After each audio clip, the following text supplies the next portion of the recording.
everybody. Get your drinks. I've got water. Get your herbal tea, your normal tea, your coffee, whatever. Depends on the time of day. I wouldn't advocate having coffee at this time. Get your wine, your whiskey, whatever it is that is yours, your drink. My preferred drink of choice when I read is water. And generally in life it's water. I'm Hannah, for those that are new here. I'm a poet, and I've not been giving you anything from the library for a long time.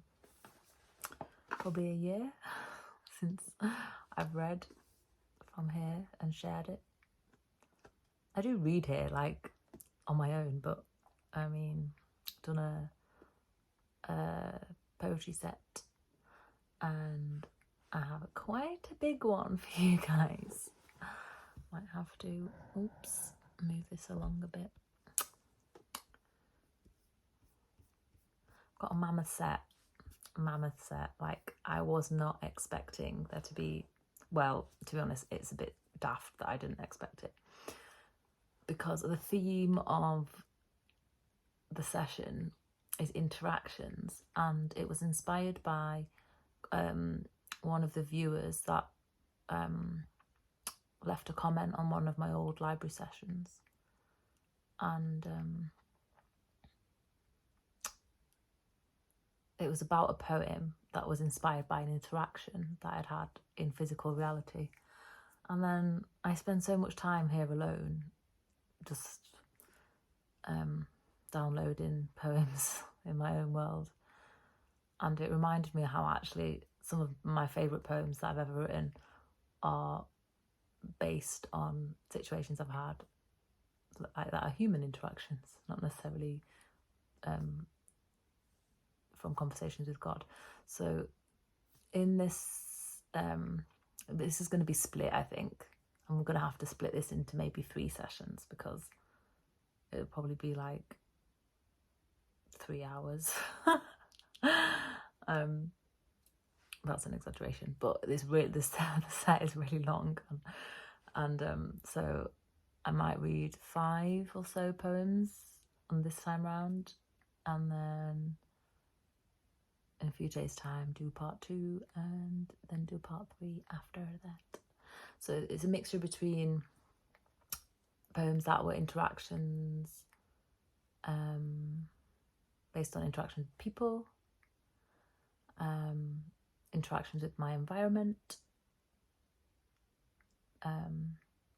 conversations with God, because I don't know if I've said it here, but poetry for me is conversations with God. That is what it is for me. And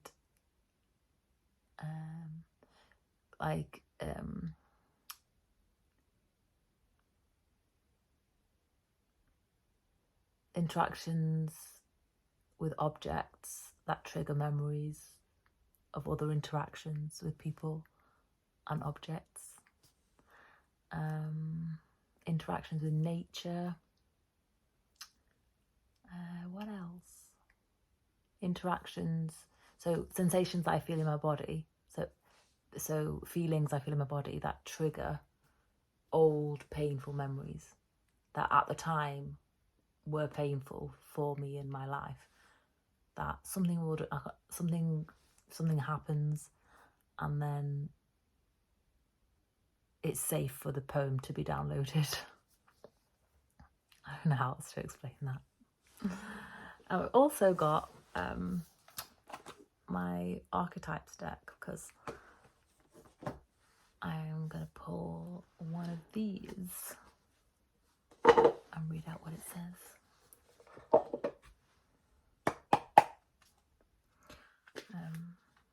Yeah, let me know where you're from in the world.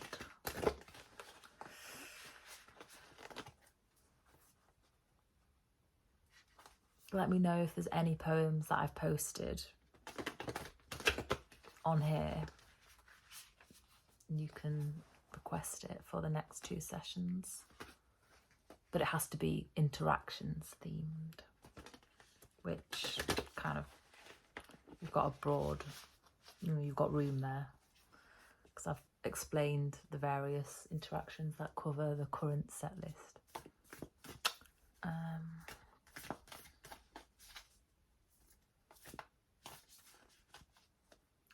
Don't think I have any with animals. So I've never written a poem about an animal.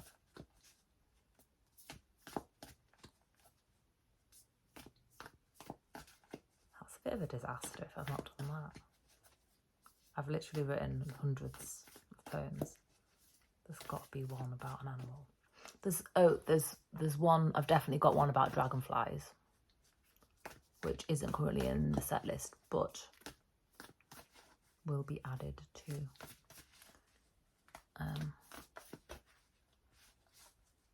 one of the next 2. Well, yeah, well, that's an insect.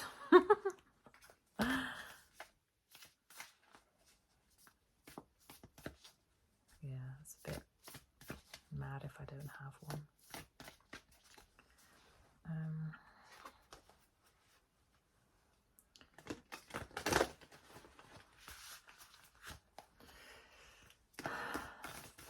Let me have one, please. Just one, please.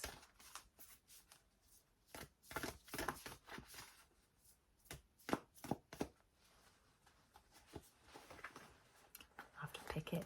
It's not going to give it to me. Wonder what that means.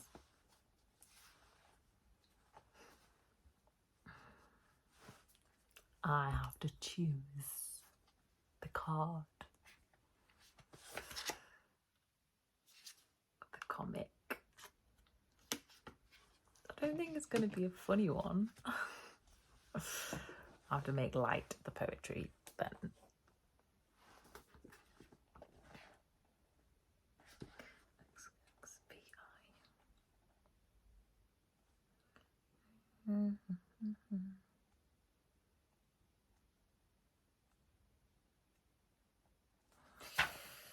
Yalla, here we are. Right, okay, the comic. The Joker, the Clown, the Fool. The comic carries a remedy for all that ails. Sorry, I need to show you the card properly. What is that face? It's like a cat with like a party hat that looks like it's made of sprinkles, and then possibly human eyes behind the cat's eyes. But I can't confirm that, if I'm honest. And then it looks like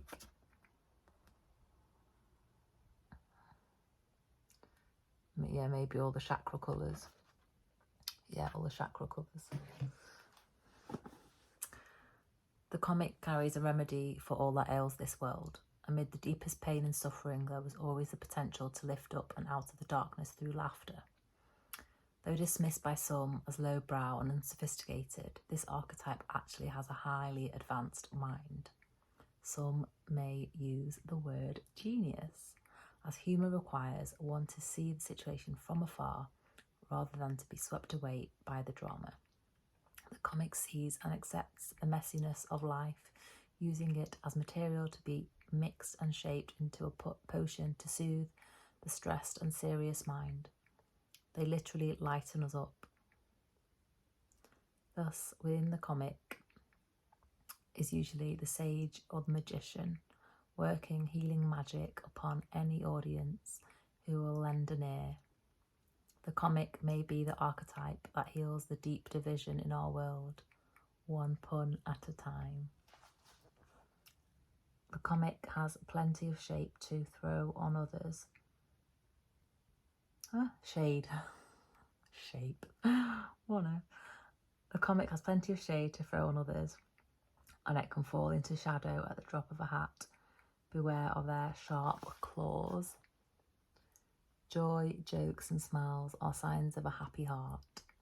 Be wary of spiritual practices or teachers who leave the comic by the wayside. When light, hilarious, ingenious, spirited, easygoing. When dark, sarcastic, harsh, brooding, drunk. Go deeper. Images of laughing Buddha, stand-up or improv comedy. I've been to a comedy night for a long time. Long time. I just had to undo the top button of my jeans because it was digging in me.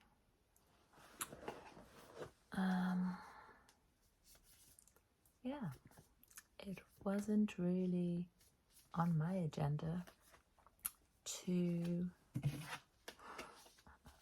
be a comedian this evening, but I'll give it a good go. I mean, people just laugh at me for reasons beyond my understanding, so I don't think it's completely unsurmountable. I'm going to start by having a sip of water.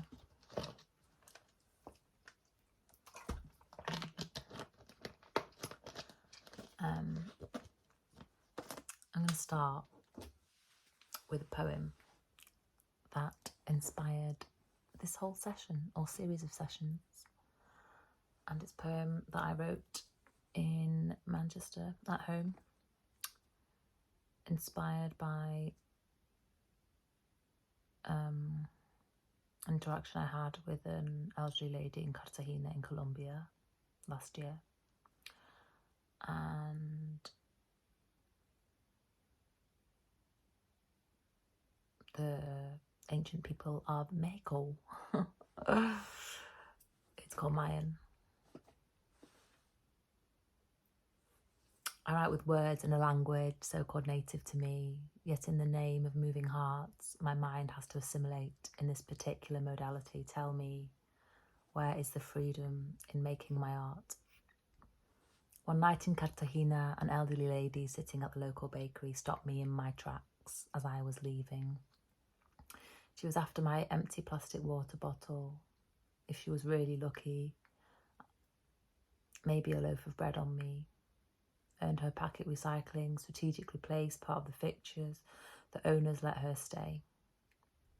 As I passed the bottle over, she looked up at me in this sure kind of way. She said, "You're Mayan," in a language so-called native to her, yet I knew what she'd spoken. There was language and symbols, scriptures carved in stone before written words. Here I feel more at home. Tell me, what can you see in these walls? What have words got to do with being seen at all? If there's a thing I've come to see, its heart can be made out of stone, a moment of all ages. How many lifetimes has she been here? How many lifetimes has she seen me? An old woman I passed by one night in Cartagena, recycling plastic bottles to earn her keep.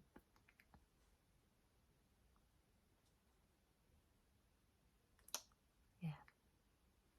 I miss Colombia. It's one of the best countries I've ever been to. I actually can't wait till I can go back. I would go back every year. It's so amazing. Some of the most gorgeous people on the planet I've ever encountered. Very humble and loving, like just really passionate, but not in like the sleazy way, you know, not in like the lustful way, just genuinely of really passionate and happy, considering there's quite a lot of poverty. Yeah, got nothing but praises. The next poem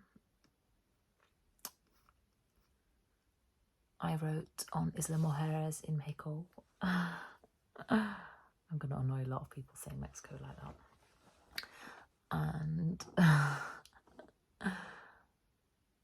it was inspired by an interaction that I had with someone from home because at the time I'd been travelling for a few months, like 3 months, and she asked me,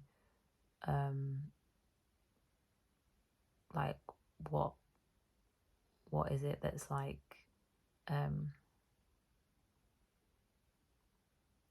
of keeps you feel like you're not just drifting about here and there, because you can get like that travelling, like you can just feel like you just don't really belong anywhere, or you don't have a centre.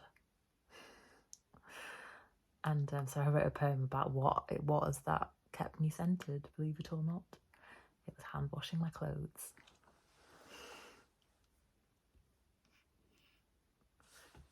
This poem's called Hand Washing My Clothes.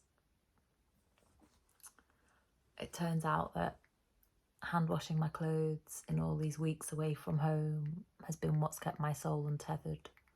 My arms toned, kneading the fabrics, lathering the soap with each stroke, building strength to be the boy I need to carry me as I roam. There wasn't a food I could eat, a person I could greet, constant as familiar as having a shower each day. Hand washing my clothes kept the demons at bay, cleansed me of all the ills of the day. Not even the sunrise and the sunset, watching the birds or gazing up at the moon, stars and planets in the night sky grounded me so much as hand washing my clothes. The best way I could care for myself so delicately, so tenderly, when all I had was myself. Smallest steps, so unassuming and deeply nourishing, so important to reflect upon the best way to never stray too far away from what keeps me whole. Hand washing my clothes was the thing that held me together when all else was unknown. I quite like that poem. I wrote it at the end of my trip in the last few days, which were spent on Isla Mujeres in Mexico, which again, got nothing but praises. It's expensive, but the people are amazing. Some of the best people I've ever met.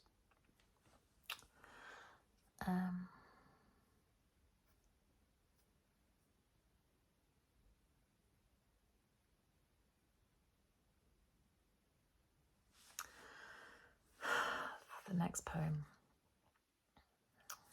I don't know if I want to read that one.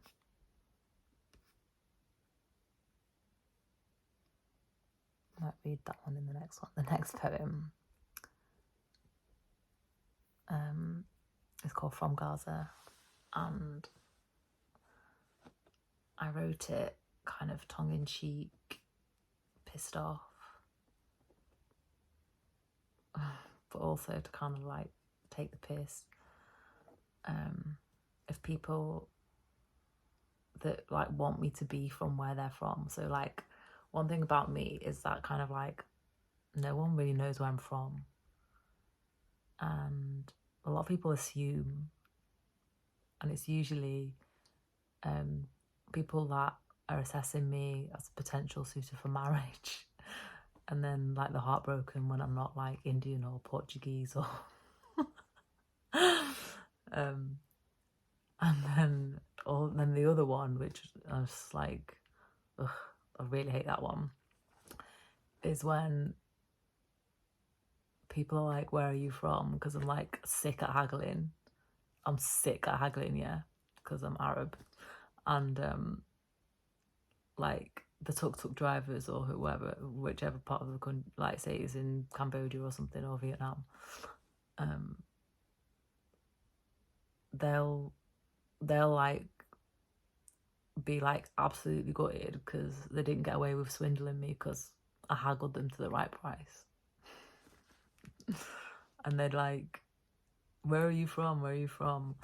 And I'll be like, England. And then like, but your skin is like, and I'm just like, that's what I'm paying. I hate that like haggling is not a culture in England, like, because it's just, there's so many stories from haggling experiences. But anyway,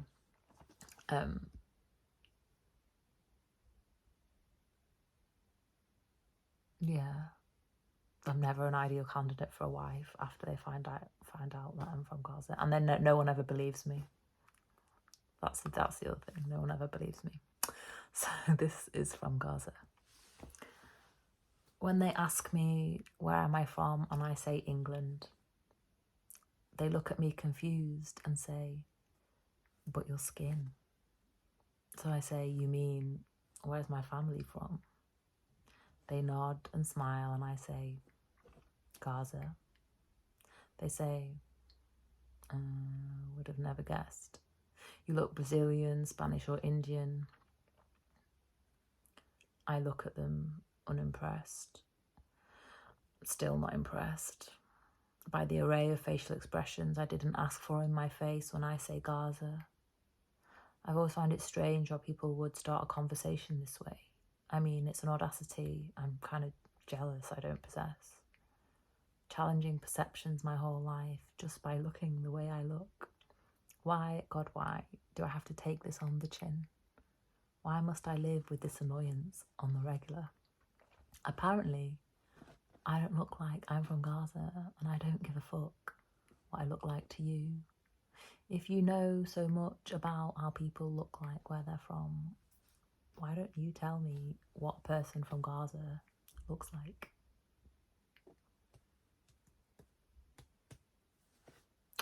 Yeah, I wrote that poem a long time ago.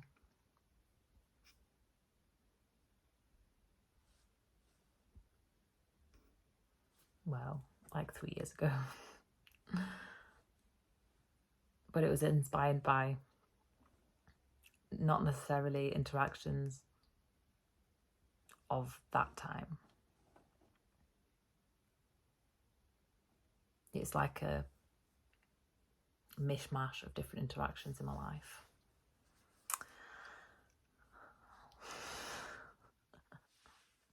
Yeah, people like legit have that cheek, and I do actually love that I can blend in. Like when I travel and I'm in different countries, like when I'm in America Latina, like everyone thinks I'm Latina, so no, you don't really get bothered as much. Or like obviously in the Middle East, except in the Middle East, people know I'm not from there because when I open my mouth and I speak Arabic, it sounds a bit mank. And then they know that I don't actually live there. And then, yeah, like where else?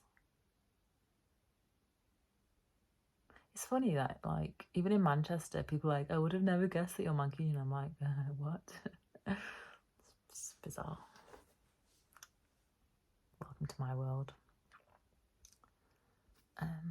But yeah, sorry to the Indian people that I'm not Indian. Sorry to the Brazilians and the Portuguese people and whoever else that is looking for a wife of the same ilk. The next poem I love so much.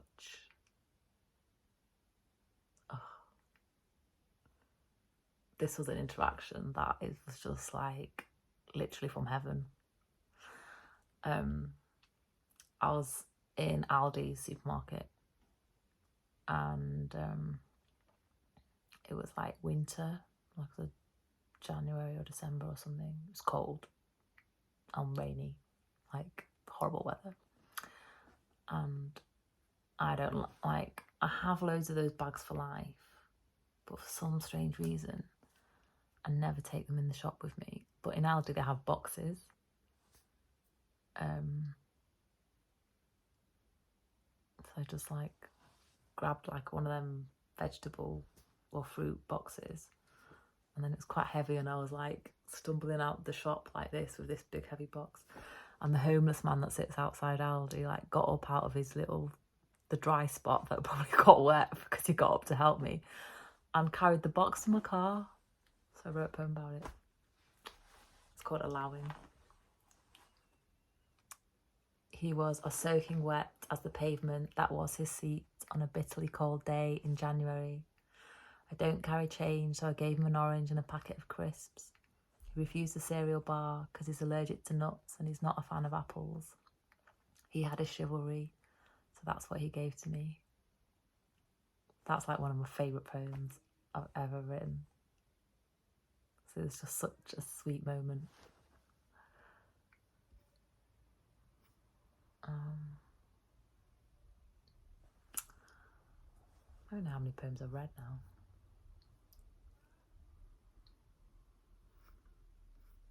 Uno, dos, tres, four. Okay. Still like, I kind of got a bit of euphoria off the last one, which is strange. The next poem is inspired by an interaction I had with myself, kind of based on something I spotted on Instagram. And basically, I found an Israeli artist on Instagram that her art looked the same as mine. She's self-taught like me. And she's based in New York. Well, she's from New York. But she goes back to Israel to exhibit her work in the summer for like a month. Well, she did at the time of writing the poem, which was like 2 years ago. 2.5, 3, I don't know.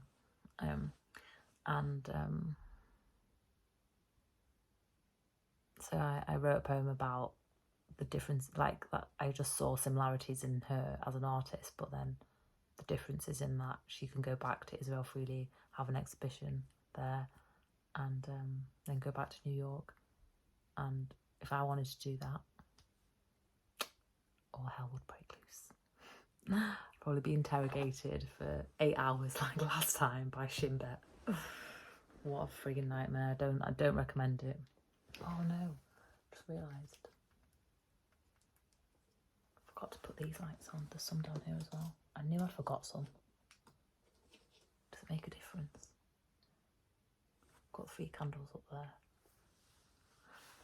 It takes me forever to like, I've got old glass bottles that I've collected over time with lights on, and they're all amongst everything in the shelves, and so are like little glass things with, or metal things with tea lights in, and it takes me a good, I don't know, I'll say longer than 15 minutes to get this ready to read for you guys. I don't do this for me. It's just long, but it's really moody and stuff. I like it. I do like it. Yeah, so going back to that poem, it was based on something I like, an artist I spied on Instagram. I don't know who she is, I've forgotten. Wouldn't know how to find her again. And I wrote a poem about that. It's called No Supplies Needed. Wandering around the Instagram streets, I spied an Israeli artist, taken by how her art reminded me of mine and how she reminded me of me. Work sprouting from nothing. She is self-taught too. I was triggered by how freely she could exhibit her works in my country, while my people struggle for access to basic materials, continuously recycling rubble under suffocating fog. She even felt restricted in Israel. Resides in America most of the year and makes art out of waste too. I found it very honest. There were no supplies needed. I wrote that at home. And actually at the time, that was when I had just kind of was recovering from the flu and started to develop chronic fatigue. So I was drawing a lot and writing a lot. It was a very creative time when I was like bedbound for those first few months of 2022.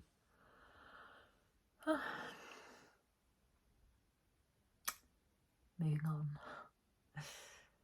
The next poem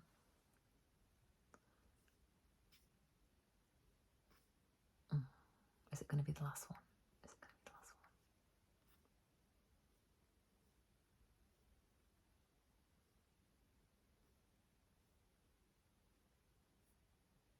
No, it's not going to be the last one. The next one is about an interaction I had with my chiropractor. Probably again like 2-3 years ago. And it was written in the car park of the chiropractor. So it's just based on a conversation that I had with him while in treatment. And it's called Chats with the Chiropractors because I am very simple-brained. I don't know if you've realised that from the titles of my poems. Men are more sensitive than women. I'm sure of it, I said to the chiropractor. He's known me for 8 years. I can't believe that. So I'm used to him looking at me with a perplexed face after one of my deep musing. That's why more men commit suicide, I said. Society won't accept this, as men must be superheroes, but women cannot be that.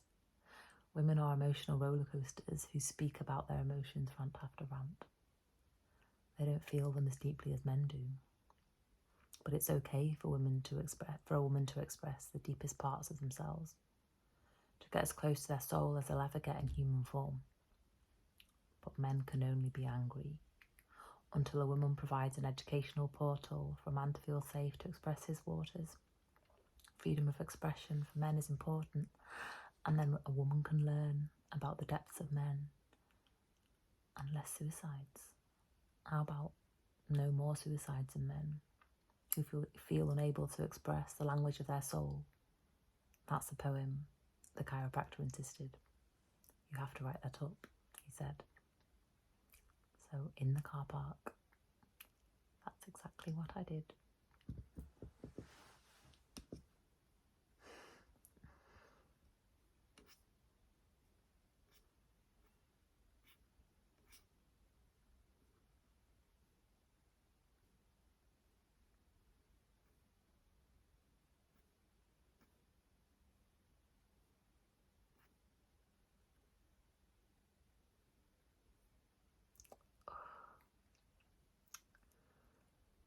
Oh, what am I going to end this on?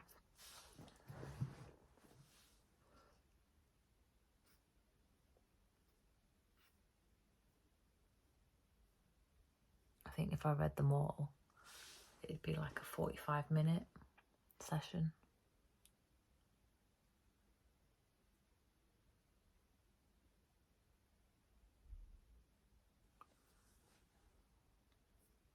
Like all the ones I want to read now, I mean. Not all the ones on the thing.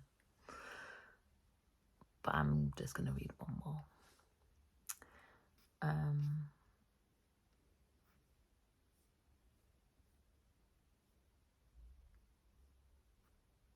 This poem is about interacting with nature.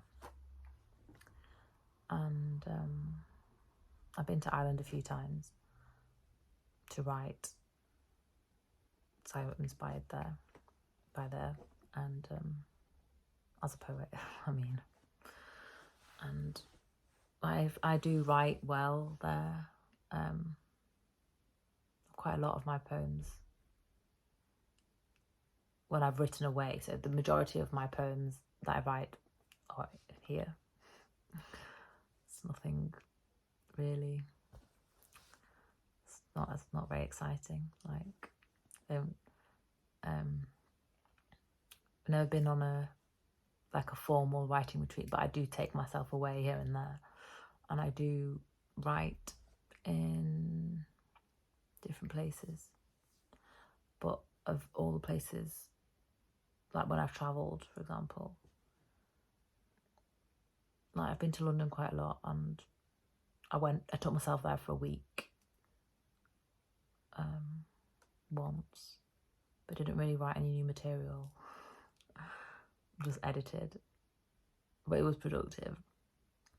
But when I go to Ireland, I write new material when I'm supposed to be editing or doing something else, because I'm just so taken by my surroundings. And this particular poem I wrote while sitting on a rock, which Also, I found this really hidden beach in a place called Howth. I'm not sure of it. It's about an hour outside Dublin, but I'm not sure which direction. It's like an hour on the bus. It was a very fancy place. But anyway, they had this really tiny beach that on the reviews it's like, just admire it from above, don't go down. And I was like, why would you do that? And I obviously didn't have fell shoes on. I just had normal trainers, which was a disaster. I mean, it's not doable, but it was December and it was slippery and it was a bit daft because I was on my own. I was on my own for like 2 hours, so if something happened to me, nobody would have known for 2 hours.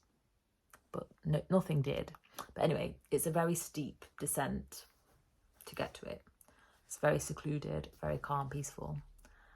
And perched myself on a red rock there and wrote for 2 hours. There was no people for 2 hours. It's pretty good. I've never had another writing experience like it, to be honest. It's very unique.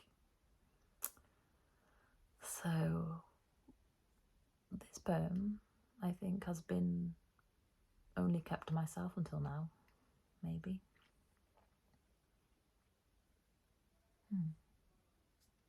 It's called I'm Not Keeping the Tiny Hidden Beach in Howth All to Myself. But then I kept the poem to myself. Yes, please, to finding a hidden, tiny, secluded beach on the Irish Sea, so still this sunny December day. Yes, please, to humble cliff faces and numerous shades of red, brown and green in bloom, both land and sea. Yes, please, to being here with nothing and everything, feeling warm inside and out in the winter sun, for a good while too. Glad I was not put off by the review. Yes, please, to peace, and a large red rock for a desk and a chair, for an hour or so, before I had to leave. It wasn't like Uluru though. Thanks for briefly taking me there. Thanks for briefly taking me back there in spirit. Yes, please, to stone circles in water and holding out for wild sea life, paying me a visit. This time it wasn't meant to be. So just me, the birds and the rocks and the sea it was until the masses descended to observe the sunset. Yes, please, taking care of myself and feeling wonderfully recharged. No thing, no run, no time on my map could cleanse my soul like this, all-encompassing elemental love.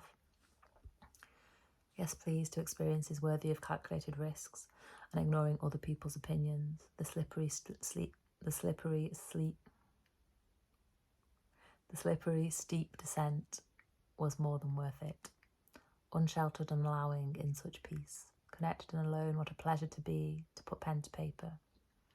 Listening to the whispers here in my heart, I won't be bearing the weight of keeping this place all to myself. And I wrote that in the middle of December 2021.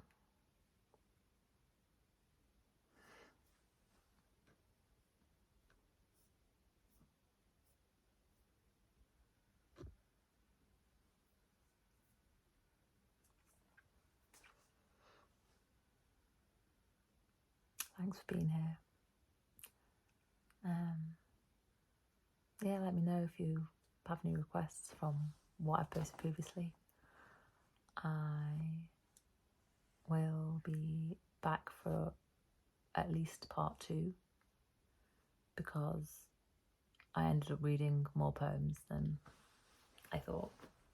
I'm making a longer video today, so there'll be at least one more, so let me know if you have any requests. The theme is interactions, and yes,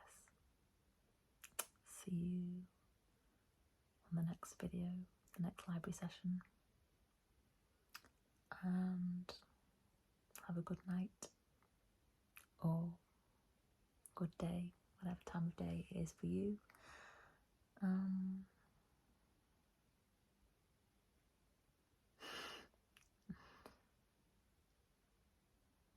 Take care.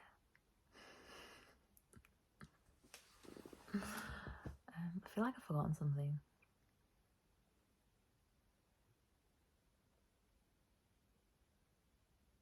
Yeah, subscribe. Like the boring things. Like, subscribe. Help my baby channel grow. You can buy me a matcha via Patreon. You can also buy artwork and some merch via Patreon. The links are in the about section, but I'll put a link in the top of the comments as well. See you next time. Bye.